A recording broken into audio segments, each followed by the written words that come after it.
One day, Edward was in the shed where he lived with the other engines. They were all bigger than Edward and boasted about it. "The driver won't choose you again," said Gordon. "He wants strong engines like us." But the driver and fireman felt sorry for Edward. "Would you like to come out today?" "Oh, yes, please," said Edward. So they lit his fire, made lots of steam, and Edward puffed away.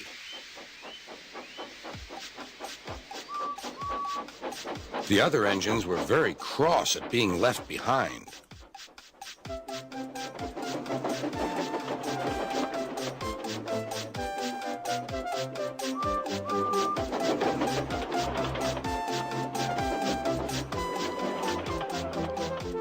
Edward worked hard all day. The coaches thought he was very kind, and the driver was very pleased.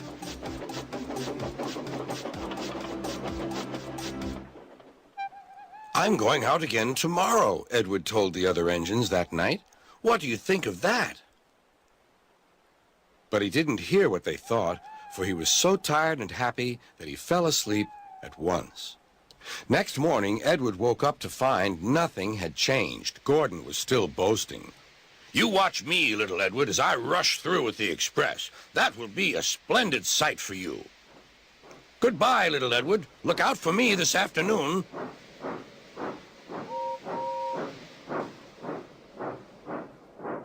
Edward went off to do some shunting.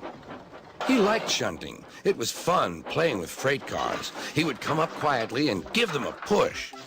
Then he would stop, and the silly freight cars would go bump into each other. "Oh!" they cried. "Whatever is happening?"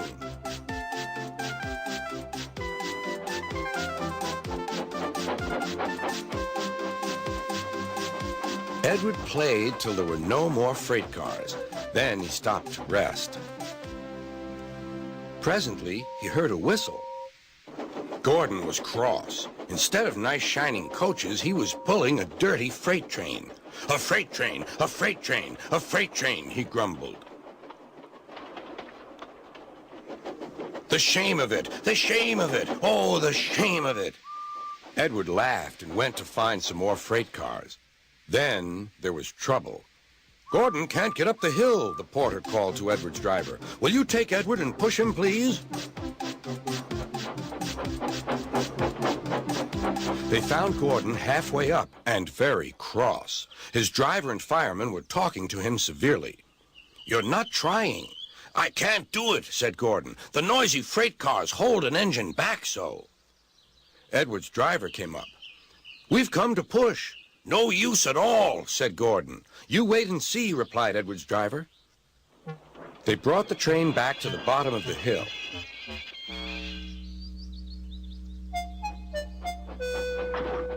"I'm ready," said Edward. "No good," grumbled Gordon. They pulled and pushed as hard as they could.